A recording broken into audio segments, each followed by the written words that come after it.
Heya, it's Saya, and welcome to another episode of Between the Cups. Today I'm joined by another special guest, who is a drag queen going by the name of Skarlett Skyy. Hello. Hello, it's nice to have you on the show. Would Thank you like you. to introduce yourself a little bit? Sure. So I'm Skarlett Skyy. I'm a very, very, very new drag queen. I've done, I think, about 3 shows all here in the North Battleford area. And yeah, that's... Alright, and so we're going to hop right into the interview.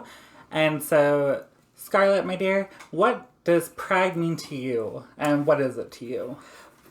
Well, I've always kind of thought that pride, just the term pride, it's a little strange to me because it's something that, being LGBTQ, it's something that's you're born with.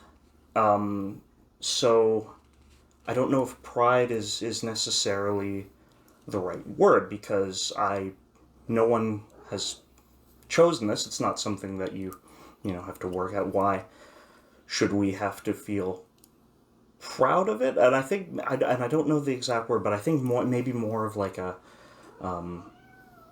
like we're here existing in the face of such adversity through such a long period of time. And that's kind of my rebuttal to people who ask, and I've had people ask me why unironically ask me why there isn't a straight pride. And I tell them, just be glad you don't need one, because no one's ever threatened you for being straight, I bet. So it's a celebration of existing in the face of adversity.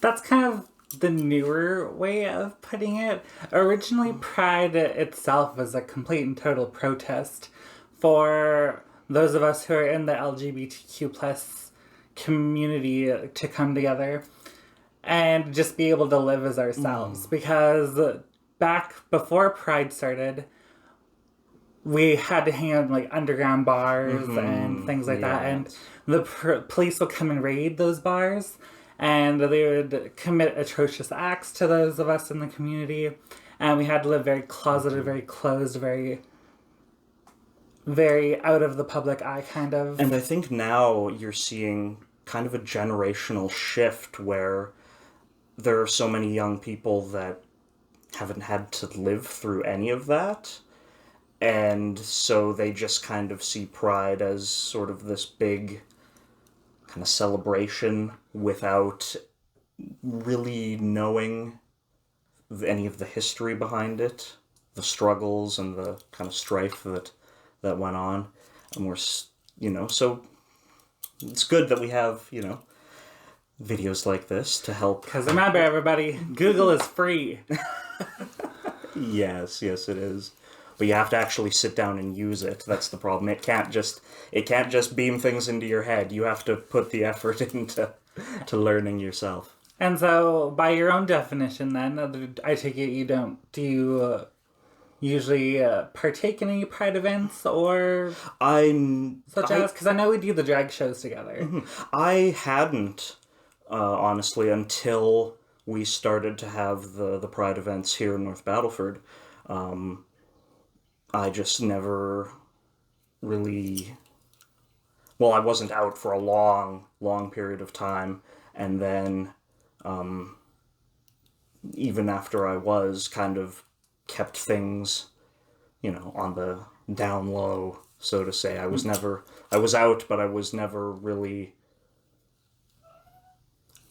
outgoing about it. So I just kind of kept to myself. But, when I saw that, hey, people are actually gonna try and get these events started here, I thought I should really take part, because I've lived in this community for the majority of my life, and I really wanted to see Pride events here flourish and succeed. And that goes with saying, because you're actually the artist behind our little Pride logo, aren't you? Yes. I do graphic design. custom logos for people and things like that. And Battleford's Pride approached me to create a logo for some shirts. And I thought, well, what's more North Battleford than the water tower? And I whipped something up relatively quickly, because I think when they messaged me to ask for the logo, they needed it in, I think, a day. Because that's how they do stuff here. That is how they do stuff here. Yeah, the people printing the shirts needed the logo, and I had about a day to kind of conceptualize and throw everything together. Yeah, the struggle. Very fly by night, yeah. And so something else you talked about there just for a second was you mentioned you're coming out, and so let's talk about that. How's coming out for you? Well, the reason I mention that is, and I don't know if it is or isn't, but I just felt like it was kind of a unique thing, because for a lot of people, coming out, it's such an emotional thing. There's a lot of either like really afraid or sad kind of emotions with that. I came out in a rage. Like most things I do in life, it came out in just sort of a blind fury without any real sort of plan. I had known that I was bisexual for a few years before this, and always kind of kept that under wraps, didn't want anyone to know. And then around the time of the 2016 United States presidential election, I had a friend, he was down in California for work. He was scouting locations for a movie, and he is very openly gay and very passionate about that, and he was in a bar somewhere and started getting into a bit of a chirping contest with some kind of redneck unsavory folks. And you'd think California would be safe. Not really. And he ended up getting jumped and beaten outside of the bar, and he's fine, made a full recovery, but he took a picture of himself just covered in blood from head to toe, and got rushed to the hospital and taken care of. And thank God, it was just a lot of blood and nothing worse. And that made me so angry that I was just like enraged. Like, this is the person that half of the country is supporting for president. How can how can people condone this? Blah blah blah. And then I kind of thought, it's gonna sound really hypocritical if I am saying all this stuff, and someone's gonna be like, well, it's not your problem. Why are you so concerned? And that's when I basically came out on Facebook, just as kind of a way to say, like, can we swear on here? Yeah. Just basically as a way to say, like, hey, motherfuckers, I'm here, and if you want to take a swing at me, I'm right here, and I'm out. I'm sick of, being kind of afraid like this, and like if anyone wants to try me for a similar reason, just because of who I am, then they can step up. It was a very North Battleford way of coming out. Crime City. Mm-hmm. I guess it was the MB in me that sort of made me do that. But then when I did, it was just nothing but, thankfully, I've sort of been fortunate enough to be surrounded by some very, good and kind, level-headed people. And I had nothing but support. Okay, and so, since we're talking about emotions and emotional states, I would like to ask what had probably the biggest negative impact on you in your journey as a member of the Alphabet Mafia here. Well, I mean, it was probably, it probably ties in all to that, because it was such a low point where I saw, my friend who was, unashamed of who he was get, so horribly attacked physically, just because of that, because of something he didn't choose. And I think that's when I kind of had reached, the nadir of my sort of pain of being closeted and whatnot, and just had to kind of lash out and, kind of step out and loudly and angrily proclaim that that was wrong. But yeah, I think that was probably the kind of the most negative space I've been in regards to my sexuality. Okay, and so with that, what about the positive effects that you've had? Has there been any type of high sense of euphoria? Well, drag. I never really knew it was something I wanted to do. I just sort of kind of fell into it, thought, oh, that might be like fun to try. I've always been into performing and things like that. I've done local community theater here since I was 5 years old. My dad got me into that, and it's performing in front of an audience. It's always something that I loved, and I thought it would be a really cool way to combine that performing just with, kind of a pride flavor to it, and also just to kind of express myself in ways that I had kind of repressed up until then. In high school, for a little while, I was kind of like the weird kid with like the black and white Beetlejuice pants, and I still wear my top hat around, but I used to wear that all over the place, and just kind of that weird kid looking for a way to express himself. But then, I had a couple of people I shouldn't have paid any regard to whatsoever, why you dress like that, you look like a, things like that. And I really kind of hid myself away for, God, like pretty much until I started doing drag. From then on, it was blue jeans, black t-shirt, constantly. And even now I still kind of struggle to really kind of express myself through attire and makeup and things like that. And drag has really helped. And especially when I did that first show in the church basement and didn't burst into flames, surprisingly. But the reception was so supportive and so positive, and people, oh my God, like, you look amazing, like, you're so cool, look at you. And I realized something that was kind of strange for me until that point, except for maybe like my mother and a few other relatives. I had never been complimented on my appearance when I was just in my normal kind of everyday attire. And then when I started doing drag was the first time I got like, oh, you look so good. And I was just kind of like, no, it wasn't really a vain thing. It was just kind of like, oh my God, like hearing that for the first time was so just strange and foreign, but just this kind of freeing feeling. I once had a girl in high school tell me that I looked like one of those people who starts fires on purpose. And I said, do you mean an arsonist? And she went, yeah, one of those. So to go from that and just kind of like, and people would always compliment me on other things. Oh, you're such a good friend. You're such a good listener. You're so smart. Blah, blah, blah, blah, blah. And that was great. But to realize like, wow, people are, they like how I look on the outside for a change and not just what's on the inside was kind of this big sort of boost. And now I want to perform and do more drag as much as possible as soon as all this COVID shit is over with. The pandemic. It's fun. Just doing it for everybody. Yeah, I moved to Edmonton in March of 2020.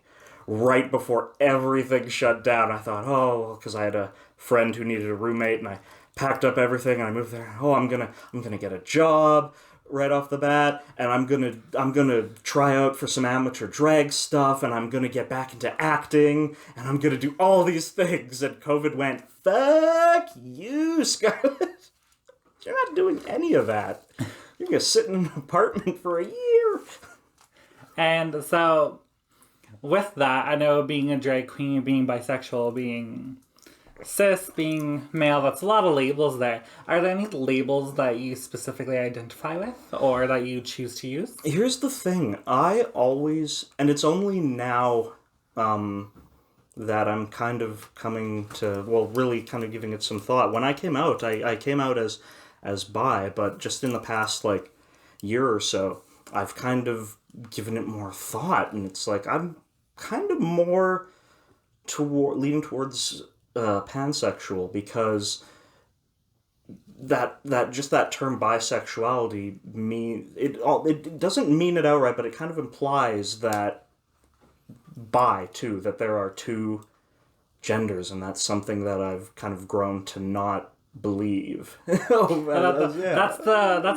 biphobic term. Nowadays, when people think of bisexual, it usually goes towards the one or more genders, but with a preference. Whereas pansexual is more of a all-inclusive without the preference. Bisexual is basically the same thing, just one's with the preference, one isn't. Okay. Or at least that's my understanding of it. See, and this is the thing. It's like an always learning.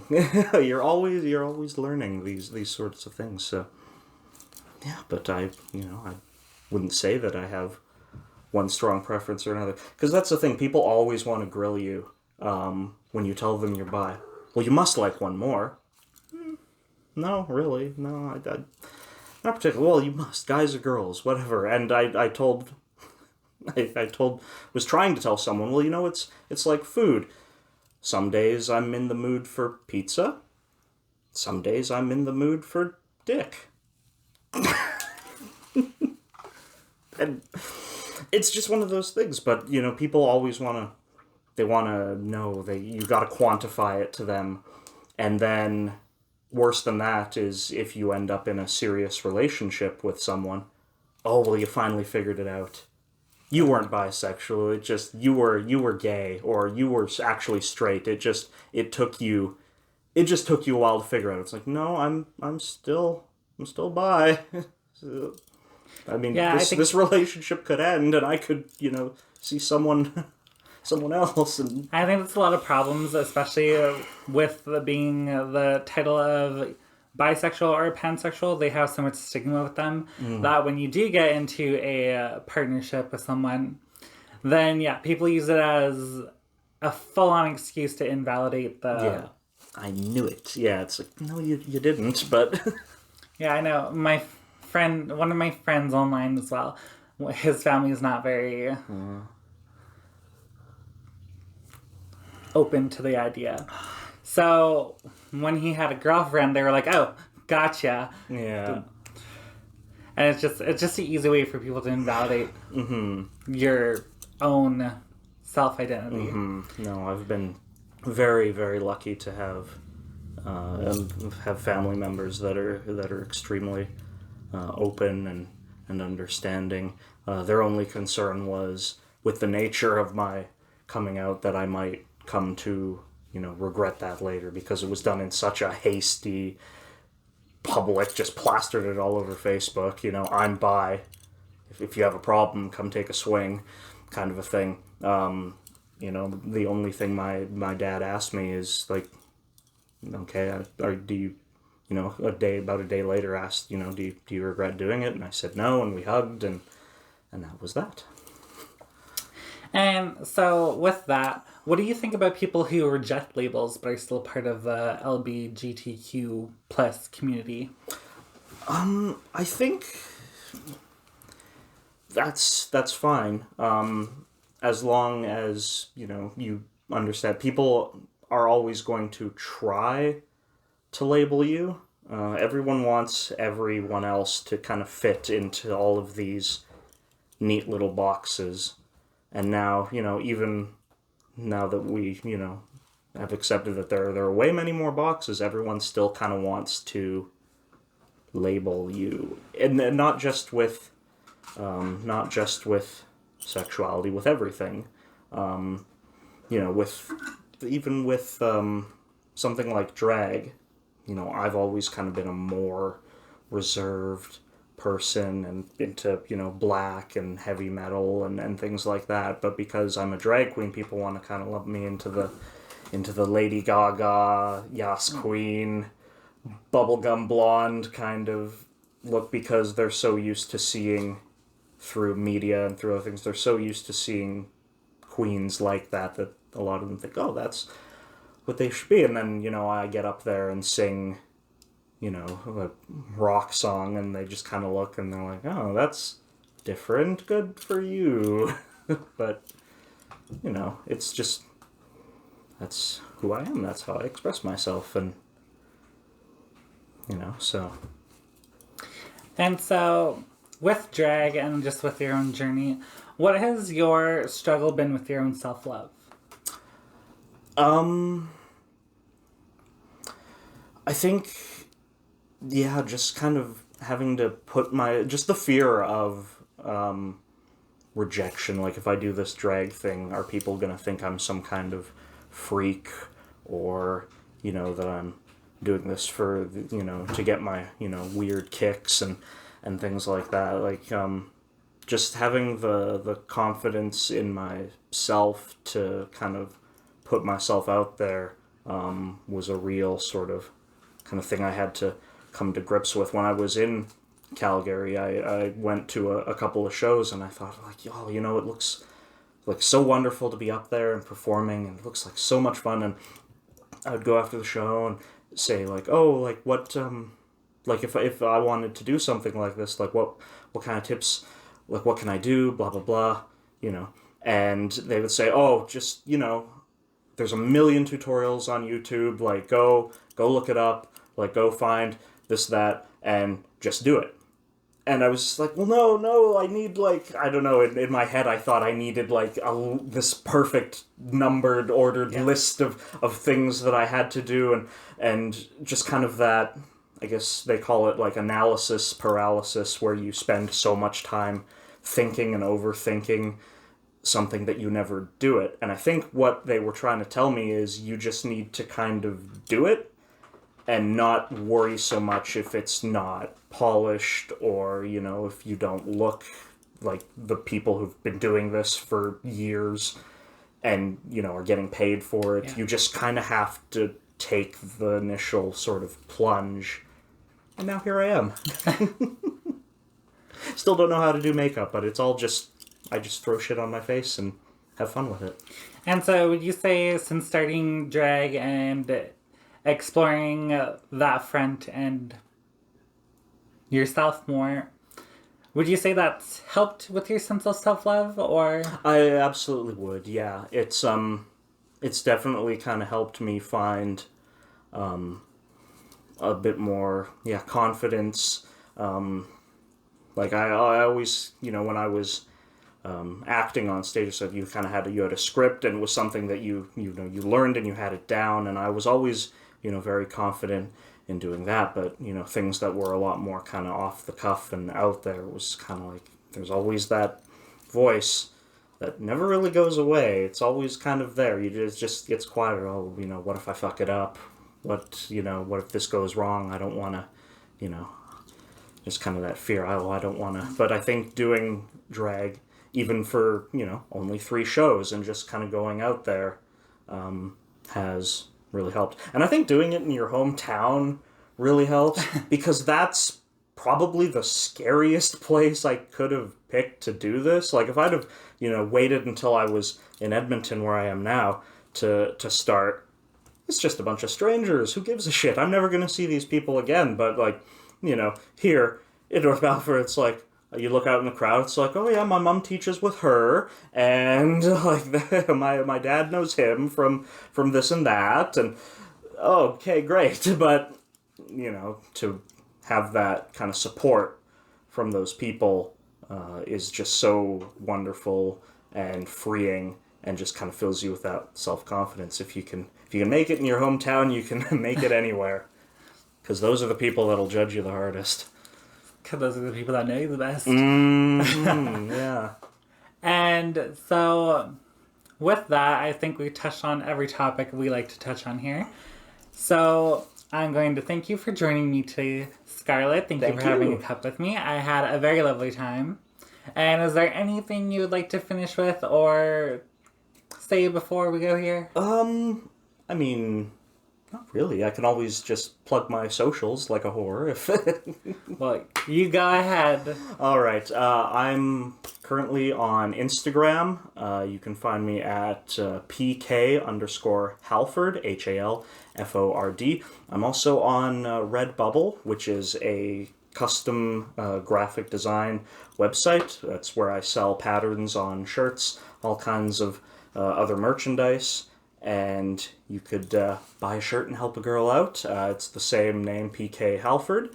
And YouTube as well, although I don't really do much of that these days, just with moving around and the pandemic and all that sort of stuff. But those are my socials, and I hope to be performing somewhere, sometime in the future. That's still completely up in the air with everything that's going on. But thank you so much for having me today. You're welcome. And just so you know, all the socials will be down in the description below. I would like to thank you, my honored guest, for watching with us, whether you stayed to the end of the video here, or just clicked on for a few seconds, a few minutes, or etc. Thank you for watching. I had a very wonderful time today. I hope our guest had a very wonderful time today. Thank you. I hope you had a very wonderful time today. Don't forget to like and subscribe. Thank you, and pinkies up.